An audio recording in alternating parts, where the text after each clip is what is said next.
Kamusta yung linggo nyo mga paps? Ako nag-grind ako pero nakakainis. Ano ba itong mga pasahero natin? Kanina pag may sumakay sa akin, may bag, hindi ko alam, may aso pala. Hindi sinasabi may aso. Pag sakay, biglang may tumahol. Sabi ko, ma'am may aso pala kayo.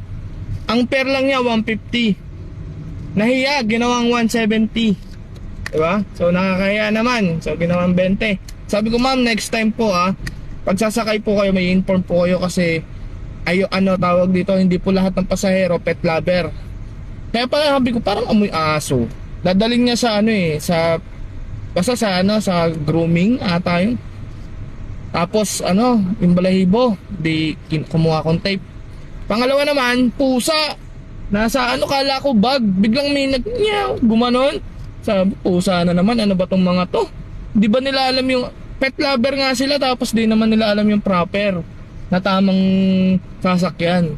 Meron mga pang sasakyan talaga na para sa mga pet. Ako pet lover din ako, pero syempre yung mga sumasakay hindi lahat yan pet lover, no?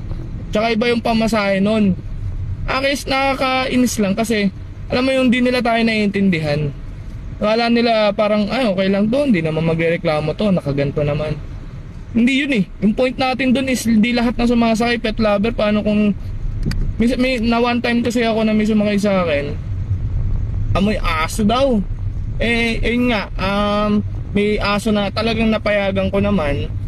Pero syempre nandun na ako, napayagan ko naman. Tapos dadalhin sa shop ng mga pet, ganon, sa clinic ng pet. Tapos edi baba na, di sakay na ulit yung pasahero, amoy aso daw, ganyan. Tapos nakita ko sa complaint, amoy aso, hindi nagpapakarwas, ganon. So nakakainis mga babs, no? Sana maintindihan din tayo ng mga pasahero natin. Tandaan nyo mga pasahero namin, hindi lahat na sumasakay inaiintindihan yung situation nyo ng mga pet lover kayo. Walang problema sa pet lover, pero dapat i-inform nyo yung driver na may dala kayong pet, no? So yun lang mga paps, ari sa inyo.